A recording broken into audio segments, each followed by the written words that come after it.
Dear students, आज आपको एक और इसेंशियल टॉपिक पढ़ाने जा रहा हूँ। ध्यान रखिए, जो भी एंट्रीज मैं आपको बता रहा हूँ इसे पूरा मेमोराइज कर लें, समझ लें अच्छी तरह से, क्योंकि जब आप एग्ज़ाम दे रहे होंगे या घर में बैठ रहे होंगे तो ना तो हमारे क्वेश्चंस के टर्म्स मिलेंगे ना सेम अमाउंट मिलेगा, राइट। तो अब आपको ये सोचना है कि एंट्रीज बनाई कैसे जाती है। जब आप एंट्रीज बनाना सीख जाएंगे तो किसी भी टाइप की एंट्रीज हो, सिंपल हो, कंपाउंड हो, स्पेशल हो, एडजस्टेड हो, किसी भी टाइप की एंट्रीज को आप फॉर्म कर सकते हैं। तो आज आपको बता रहे हैं हम CGST और SGST, state goods and services tax और central goods services tax, right. जब आप कोई भी गुड्स परचेज करते हैं उस समय पर व्हाटएवर परचेज प्राइस, जो भी परचेज प्राइस होती है, सेलर क्या करता है उसी पर GST भी चार्ज कर लेता है, और GST चार्ज करने के बाद आपसे वो 10,000 की जगह पर 11,000 रिसीव करता है। 11,000 आपसे परचेजेज का पेमेंट लेता है। आपको समझ में नहीं आता, ठीक, क्योंकि एज एन अकाउंटेंट आपको उसकी एंट्री भी पास करनी है। जो एक्चुअल परचेजेज है, परचेजेज के ऊपर टैक्स दिया जाता है, जो परचेज है उसके ऊपर टैक्स दिया जाएगा। जो सेल्स है, जब आप सेलर होंगे तो आप सेल्स के ऊपर टैक्स चार्ज करके अपने कस्टमर से ले लेंगे। वैसे ही जब आप गुड्स परचेज करने जाते हैं तो उस समय पर सेलर क्या करता है, परचेज लेता है, परचेज का पैसा लेगा, साथ में आपसे GST का भी पेमेंट अलग से ऐड कर देगा। ऐड करने के बाद टोटल अमाउंट आपके सामने बिल रख देगा, राइट। और this amount will be submitted to the government. जो भी ये central goods and service tax है या state goods and service tax है, that is collected from the customers and thereafter rendered to the government. Government को उसे हमें भेज देना होता है। तो अब आप ये समझ सकते हैं कि goods and service tax is one of the indirect tax. तो बच्चों, मैं आपको CGST और GST के बारे में बता रहा था, SGST और CGST। SGST state government charge करती है और CGST सेंट्रल गवर्नमेंट चार्ज करती है। When any product is purchased or sold, this amount is additionally charged on purchase or sale or any services whatever provided। तो मैंने आपके लिए 4 एंट्रीज लेकर के आए हैं और ये 4 एंट्रीज आप अच्छी तरह से समझ लें और इतना विश्वास रखें कि आगे आप जो भी एंट्रीज होंगी इसी के बेस पर आपको करना है, राइट। तो देखिए, गुड्स परचेज, तो परचेज किया आपने 20,000 का, उसमें 4% सपोर्ट कीजिए GST है, तो 4% स्टेट गवर्नमेंट की, 4% सेंट्रल गवर्नमेंट की। This amount 800 you will have to pay 21,600 to the vendor. Seller को आपको जो पेमेंट करना है वो कितना करना है, 21,600, और जबकि गुड्स की एक्चुअल प्राइस है 20,000। तो अब आप जब गुड्स परचेज करते हैं तो एंट्री क्या पास करते हैं, purchase account debit to party. अगर उधार खरीदेंगे तो purchase account debit to party, और अगर नगद खरीदेंगे तो purchase account debit to cash, right.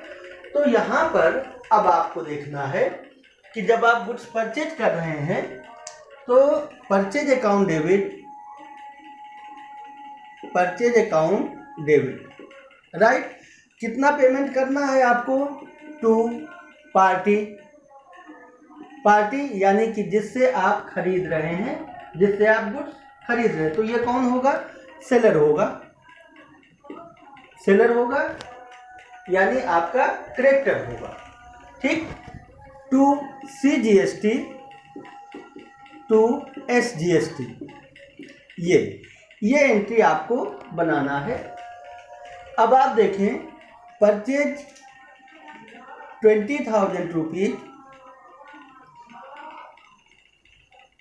800 total हो गया 21,600, राइट।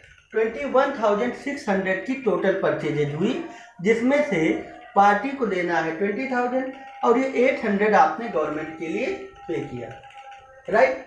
तो this amount will be paid up to the government. आपको टोटल पेमेंट जो करना है वो कितना करना है, 21,600।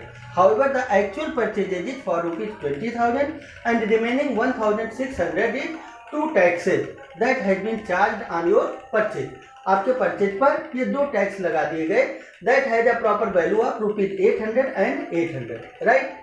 नेक्स्ट देखें, if you are going to cell any product to any other person, तो इन सच सर्कमस्टेंसेज अब आपको क्या करना है, सेल्स करेंगे तो सेल्स को क्रेडिट होगा, सेल्स टोटल क्रेडिट होगा, पार्टी डेबिट होगी, party in the sense Ramesh, Ramesh कौन है, रिसीवर है, तो रमेश डेबिट टू सेल्स, तो रमेश डेबिट, रमेश टू कितना सेल किया आपने गुड्स, 20,000 का, और CGST debit, SGST debit, this amount ₹800 and 800, total sales would be ₹21,600। अब आप समझ गए होंगे, जब आप गुड्स परचेज करो तो टोटल परचेज दिखाना है इंक्लूडिंग GST, और जब आप सेल करेंगे तो टोटल सेल्स दिखाना है इंक्लूडिंग GST, राइट। समझ गए होंगे।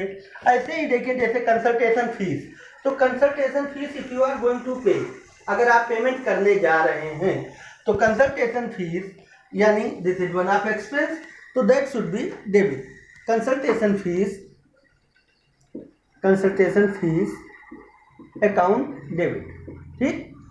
और टू कैश, अगर आपने कैश में पेमेंट किया तो कैश में पेमेंट करेंगे तो 500 रुपीज तो कंसल्टेशन फीस है, और इसके ऊपर 8% GST चार्ज हो गई, डबल GST चार्ज हो गई, तो कंसल्टेशन फीस को आप 500 ही रखेंगे, लेकिन आपको पेमेंट जो करना है वो GST का भी करना है।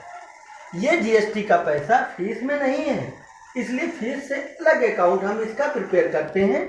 आपको यहीं पर CGST और SGST भी डेबिट करना पड़ेगा। डेबिट 8% है तो 40 रुपीज टू कैश, आपको टोटल पेमेंट करना पड़ जाएगा 580 रुपीज, राइट। समझ में आ गया होगा आपको। ऐसे ही if you are going to purchase furniture, तो फर्नीचर अकाउंट डेबिट, फर्नीचर कितने का है, 10,000 का, टू कैश आपको पेमेंट करना है 10,000। इफ इट कॉस्ट ओनली ₹10,000, तो your entry would be furniture account debit to cash for ₹10,000 only, right.